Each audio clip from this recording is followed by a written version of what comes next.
के साथ सोने वाली बहू। रजनी और अमर की शादी को अभी कुछ ही महीने हुए थे। अमर अपनी पत्नी रजनी से बहुत प्यार करता था। शुरू के कुछ दिन तो सब कुछ ठीक ठाक चलता रहा, लेकिन फिर छोटी छोटी बातों पर अमर और रजनी का झगड़ा होने लगा। अरे, तुमने फिर से गीला टॉवेल बेड पर डाल दिया। कितनी बार तुमसे कहा है कि सारा बेड गीला हो जाता है। अरे गुस्सा क्यों कर रही हो? गलती हो गई मुझसे, अगली बार ध्यान रखूंगा बस। हर बार पर बस यही कह के चल देते हो। सारा दिन सफाई तो मुझे करनी पड़ती है ना।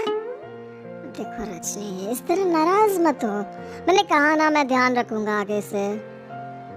और फिर रात के वक्त रजनी अपना बिस्तर उठाकर बेडरूम से बाहर जाने लगती है। अरे क्या हुआ रजनी? सुबह वाली बात पर अभी तक नाराज हो क्या?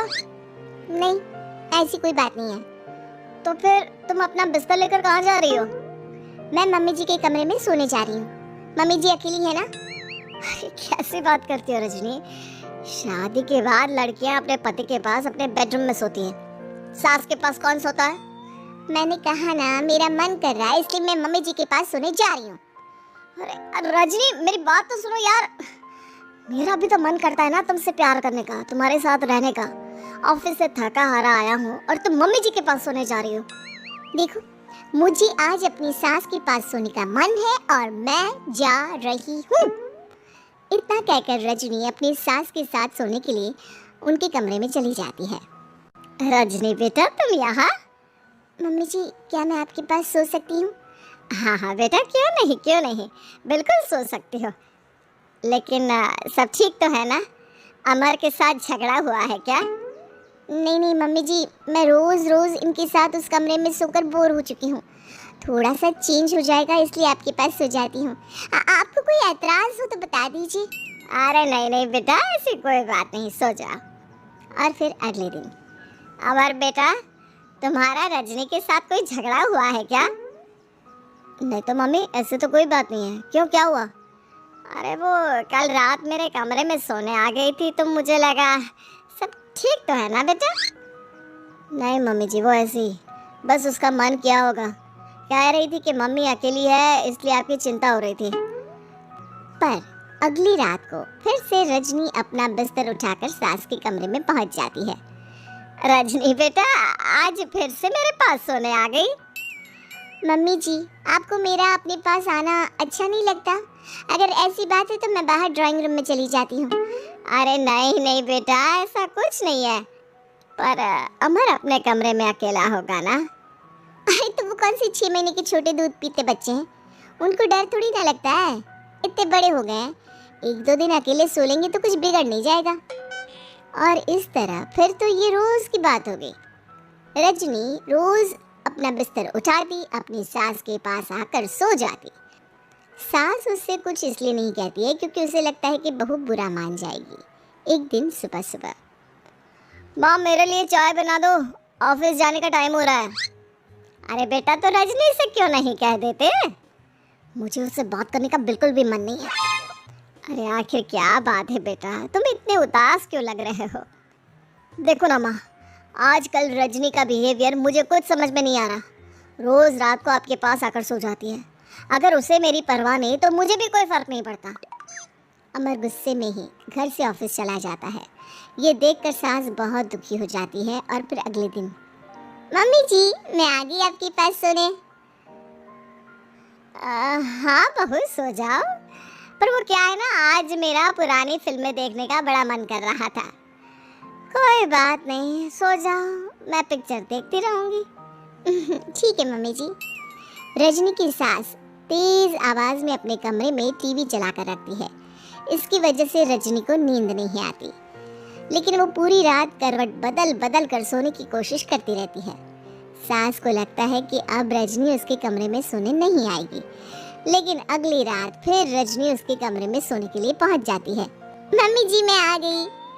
अरे बेटा, मुझे लगा कि कल तुम ठीक से सो नहीं पाई थी। जाओ अपने कमरे में आराम से सो जाओ ना बेटा। अरे नहीं मम्मी जी, कोई प्रॉब्लम नहीं है। इतना कहकर रजनी फिर से अपनी सास के कमरे में सो जाती है।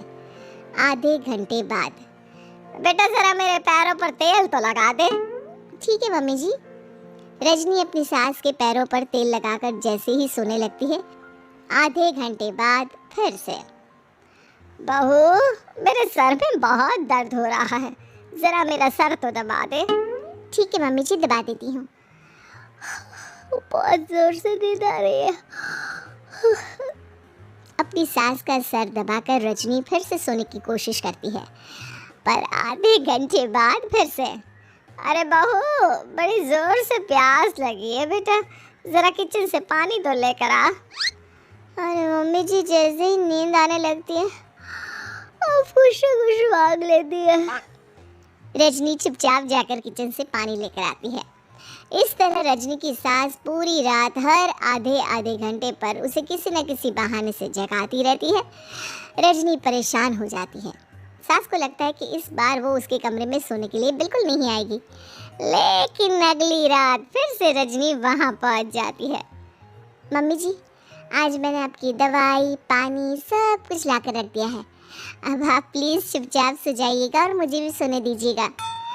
देखिए, 2 रातों से ना मैं सो ही नहीं पाई हूँ। अच्छा ठीक है बेटा, सो जा।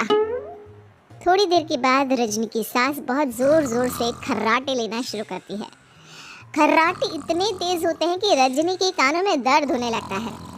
हे भगवान, मम्मी जी को क्या हो गया है? क्या करूँ, कहाँ जाऊँ मैं? परेशान होकर रजनी वापस अपने कमरे में जाती है। रजनी, आज तो बहुत दिनों के बाद अपने बेडरूम में सोने आई हो। आ जाओ। वैसे भी तुम्हारे बिना मेरा मन नहीं लगता। क्या करती, तुम्हारी मम्मी के खर्राटों ने तो मेरी नींद उड़ा कर रखी है। अब मुझे यहीं पर सोना पड़ेगा। अगली सुबह। अरे रजनी बेटा, रात को कहाँ चली गई थी? मैं तुम्हें कितना ढूंढ रही थी, मैं तो डर ही गई थी। मेरी बहू न जाने कहाँ चली गई। कहाँ जाती मम्मी जी, अपने कमरे में गई थी। और आजकल ना आप मुझे जानबूझकर बहुत परेशान करती हैं। अगर मुझसे कोई गलती हो गई हो तो सीधे सीधे क्यों नहीं कह रही हैं? 3 रात हो गई है, मुझे ठीक से नींद भी नहीं आती। रजनी, ऐसे क्यों बात कर रही हो? मम्मी ने क्या कर दिया? आप अपनी मम्मी से क्यों नहीं पूछते? मैं बहू हूँ तो क्या इसका मतलब ये है कि दिन भर काम करो और रात में भी चैन से ना सो? रजनी बेटा, बड़ी नादान हो, इसीलिए तो जानबूझकर मैं ये सब कर रही थी ताकि तुम अपने पति के पास जाकर अपने बेडरूम में सो जाओ। शादी को सिर्फ 6 महीने हुए हैं और तुमने मेरे कमरे में आकर सोना शुरू कर दिया। यह तुम्हारी शादीशुदा जिंदगी के लिए अच्छी बात थोड़ी ना है बेटा। मम्मी, तो क्या आपने जानबूझकर ये सब किया था रजनी को समझाने के लिए? अरे तो और क्या करती, दुनिया की पहली बहू है ये जो पति को छोड़कर सास के साथ सोने चली थी। इसीलिए मुझे इसके लिए थोड़ा बुरा बनना पड़ा।